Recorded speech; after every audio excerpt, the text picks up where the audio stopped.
Welcome back, everybody, to another great episode of The Human Role. So this episode, we are going to focus on pay transparency, which is really, really big. Starting to pick up, especially now that some states are putting out new laws where employers are now required to put a reasonable pay range in job postings, right? As they're looking for roles. So let's start off on like potentially what is even pay transparency, right? So if you've ever come across or overheard or been chatting with a peer in your office and compensation has come up and you've discovered that, hey, you two are doing the same work and then maybe their pay is higher than yours and you're kind of curious about it. Or if you've been in a situation where you've been applying for a job and it doesn't even have the pay range. And so you're kind of like thinking, maybe you've been with a company for many, many years. And based on your tenure with the company, you've gotten some heavier increases, right? So you think may potentially be heavier increases.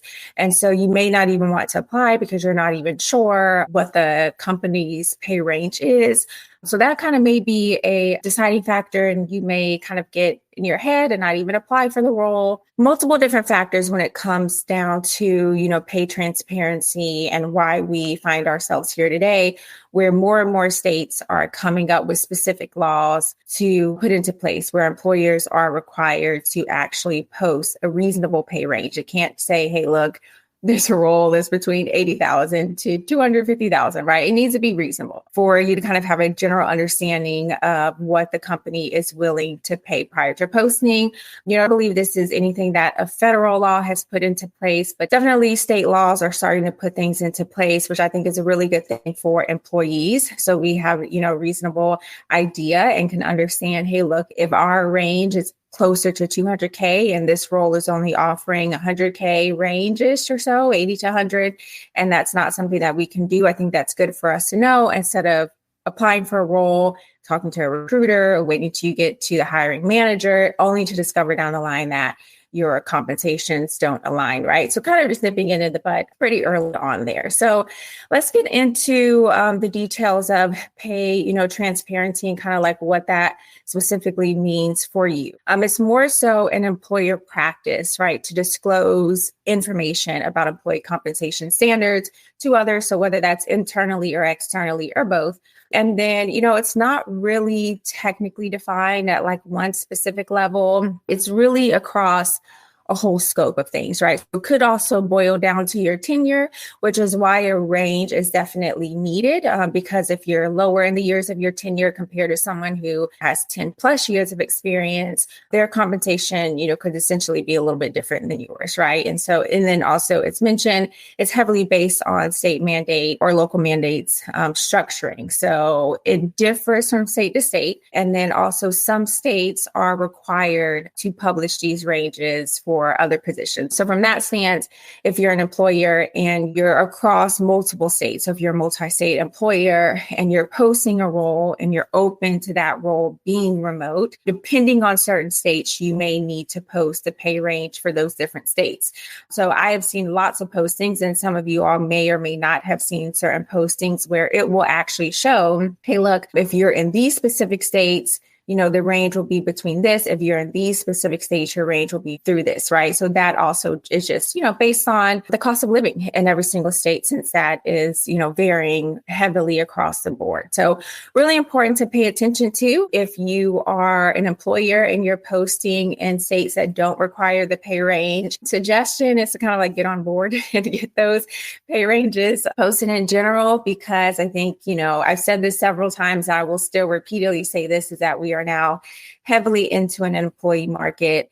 And, employees want to just know what you're offering. And that also kind of just saves time ahead of time, right? It saves times for everyone, for your internal recruitment team, for hiring managers, and even for the candidate who is applying for the job, right? Just giving everyone a generalized idea. So, hey, this is Brent Skinner, host of Small Talk Window here at the Work Defined Podcasting Network.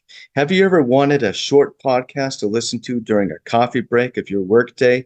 You've come to the right place. My guests dispense with the small talk as quickly as possible and settle into a meaningful conversation around the world of work. I know when this was first coming out, some odd years ago, it was really internally being from an HR on the HR and payroll side. Lots of employers were pretty worried about this coming about because if you do payroll, you actually see everyone's pay, obviously. And so unlike a regular employee who doesn't technically see pay, you see the imbalances, right? When people are hired in, whether that comes down to experience, whether that comes down to race, whether that comes down to gender. And so for those of you all out there who may or may not know, the EEOC does require employers to report in information when it comes to their employee population. That does include race and gender roles and titles and so forth. And at some point, there was a requirement to get pay included as well, but that requirement has been halted at the moment. But at least a lot of the states have moved forward and are starting to require for conversation to be put through, which I think is, definitely a good thing. So from pay transparency stance, different from pay equity as well. So don't want to get those two confused, but we're just solely focused on pay transparency. This is the part where employers are required to put out there what the compensation is for each specific role. So let's even talk about why this is even a topic, right? Because for many, many years, there was a lot of secrecy, I guess you can say, around pay and employers, not really wanting employees to talk about it. I think, sometimes now, just depending on open positions, that conversation may or may not come up. But previously, prior to this coming into play, there was a really, really hush hush, right? You never talked about what you made. And that was just like an unspoken territory within the corporate America business. And so a lot has transpired since then. That secrecy has been lifted, and the more and more it's been seen through stats that, women have been paid less than men in the same roles. That has really heavily become a topic of discussion. And so there definitely is a lot of history that goes on behind the scenes as to why we've gotten here to this point. For me, being in the industry for over 15 years, I'm a bit shocked that we have gotten to this point, but also really happy just because even from my own experience with applying for roles or even giving my expected salary out, right, to employers without even knowing what their expectation is a little bit hard, a little bit difficult. Sometimes it's like, okay, we've gotten to 2 to 3 interviews and then you're just hearing about what the salary is. That can be hard to kind of like swallow when you're going through the process and it's like you wasted so much time, especially if you're already working a full-time job. Sometimes it gets difficult to like step away from the job to interview. And if you're traveling to interview on site, that's a whole nother thing. And yeah, you might have a phone screening, but typically you would go into interview. So that always put kind of like a little bit of a damper on the recruiting experience. So I think just having that out in the open when you are applying for a role definitely speaks volumes, not only to yourself, to where you can apply for a role and it's within your pay range, but also the recruiting team, the HR team who are sorting through resumes. If someone is applying for this role, they've already been transparent on what their range is.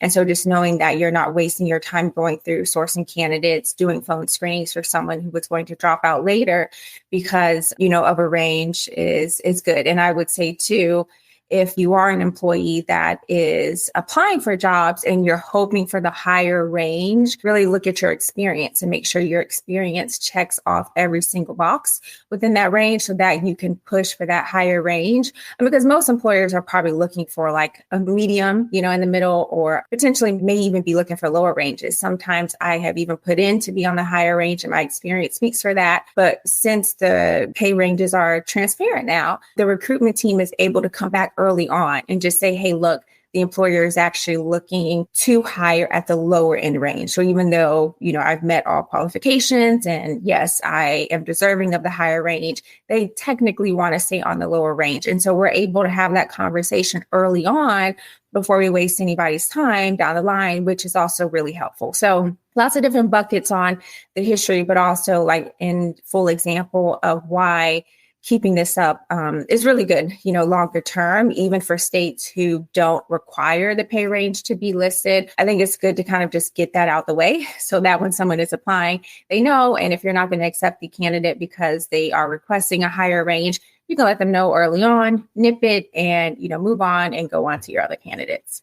And look, this is more than just pay transparency, this also ties back into the company culture and trust, right? We've had a bunch of episodes on culture and really talked about how, your population needs to be able to trust you, right? You want to make sure that you're not doing the same job as someone and there's a $20,000 to $30,000 gap unless, that's a reasonable gap for whatever reason, right? Maybe someone's been with the company for 50 years, which does so happen, even though in our millennial generation, sometimes we're like leaving jobs every few years, but there are still generations that have been in their role for many, many years. So that may explain that specific gap. But outside of that, I think just having that open transparency and for whomever is sitting in that role to be confident enough to know that whoever you are hiring next to them in their seat, if you're backfilling, if the work is picking up and you need an extra person in a role to kind of just help alleviate some of the workload amongst your team, I think it just gives the rest of your team confidence that whoever you're going to be bringing in isn't going to be making substantially more to them, that it's going to be a very fair pay environment so that everyone could come in and work closely together and that they don't feel like someone is going to come in over them. So that keeps that open communication and trust going with your team, with your company, keeps the culture pretty heavy that they don't feel like, an employer is running around keeping secrets. I know that from an employee stance, there are people who still feel that way. And I think just the more and more you are openly communicating about not only, pay, but just anything else, any transitions or changes that are going on with your company goes a long way, right? And so this is just another factor of that. We've talked about that when we have discussed AI and how, companies are bringing AI into their company and how they're using it, right? And being transparent with that, even from a benefit stance, right? All of this plays back into your company culture, which in turn helps saves and adds to your tenure, right? And make sure employees want to come to work. And that's really from the human aspect, the human role aspect. We really want to just make sure our employee population is feeling safe and secure and feeling that they can trust us as employers and as, your HR team and payroll team. So that also adds into this transparency factor, right? It ties back into the culture of things. And you always want to keep that up, right? You don't want people to feel a type of way or be nervous when they're coming into work. I'm hoping that as time goes on, we'll have more states put things into place, or we'll have more employers who are open to being more transparent when it comes to their compensation. That way, it's an open book, everybody feels comfortable, and that alleviates one issue that we would have to potentially deal with down the line. And from an employer stance, so if you are multi-state, as mentioned before, I just kind of briefly went through what I've seen other employers do when they're posting across multiple states, potentially hiring across multiple states for one specific role. So from a compliance stance, prior to you posting a role that could be hybrid, you want to make sure you are looking up those state laws and abiding by those state laws and making sure that if those states do require for you to put out there what the salary range is, that you do have a valid salary range. So there's definitely lots of systems that can help you with scaling potential salaries for the specific role that you're going for. And you want to make sure you stay up with that, right? You don't want to post for a C-suite role that is typically, well into six figures, over 200-ish or so, and put a post out there that, hey, look, the range is 125 to, 175, right? If you're looking at a chief executive officer role, CFO role, CHR role, and depending on where your company is at that stance, sometimes those ranges may not be acceptable. But if you're in a rural area and, your company just isn't able to afford a higher salary, you may want to think about changing the title of the role if it doesn't match that, or be very transparent in your posting, right, with where you are with your current company. Maybe you're in a beginning startup phase. And so the salary ranges, may not be as top heavy as a company that's already global. So all of those you want to factor in. Of course, you can always get legal involved. It's always a safe bet just to make sure you're covering all grounds. But I do want to say that from an employer stance, when you are covering multiple states. So if you are on a fully remote model, even a hybrid model, and you have maybe different locations that someone could go into, those locations could be in Georgia, New York, California, DC, Florida. They could be all over the place based on where your locations are, maybe even in Texas.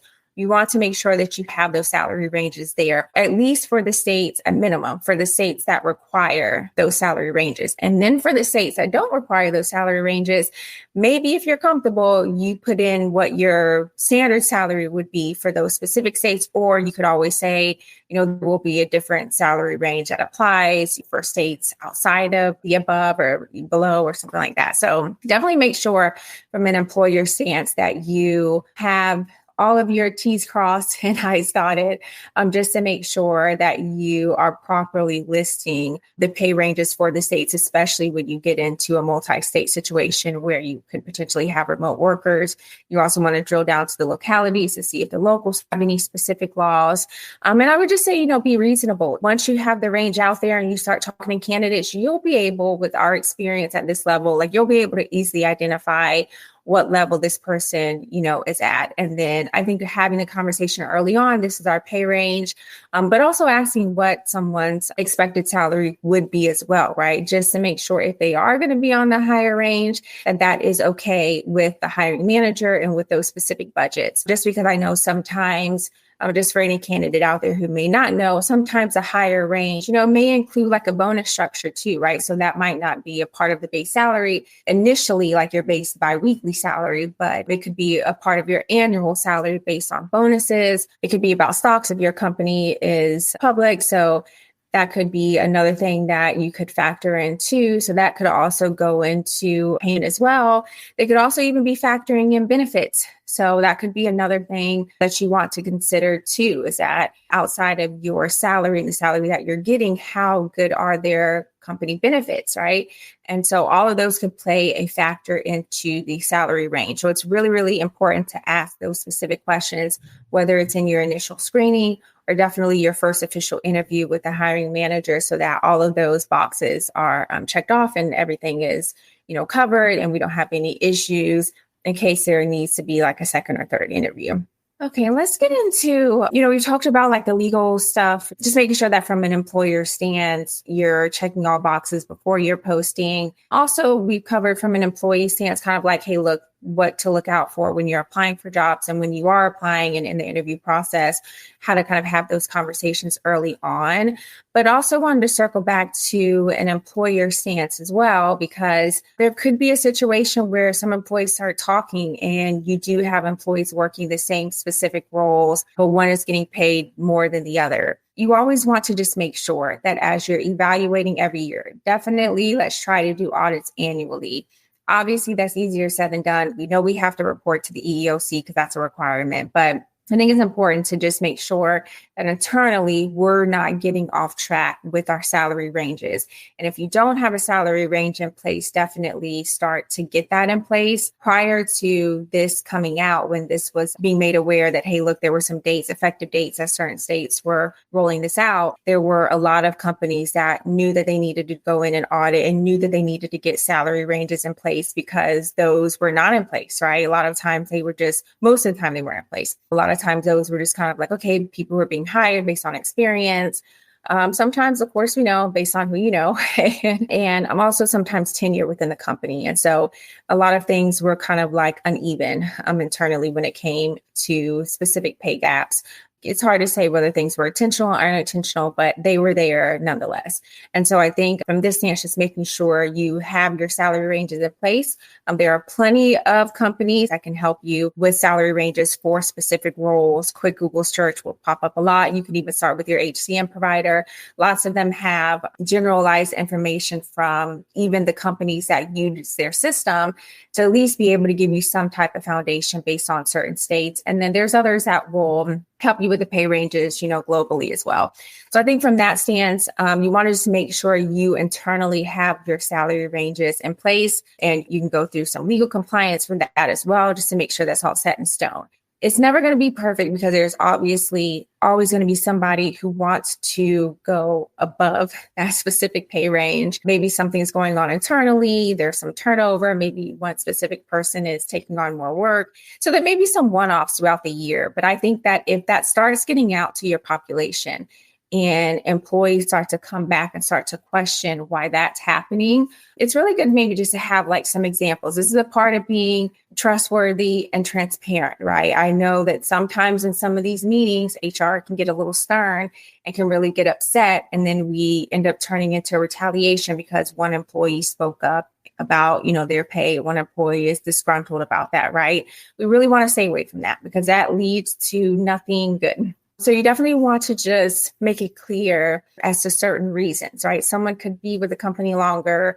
If there's a misstep internally with the company, then let them know that, hey, look, you'll look into it and you'll circle back to them and then get back with legal to kind of see how you want to handle that situation. Sometimes you will even have the supervisor or the manager at a different location, or maybe they may overpromise something that just is not in the budgets and cannot be done. And then you have a disgruntled employee coming to you. So you want to just make sure you have specific reasons as to why someone's pay range may be a little bit higher than someone else's.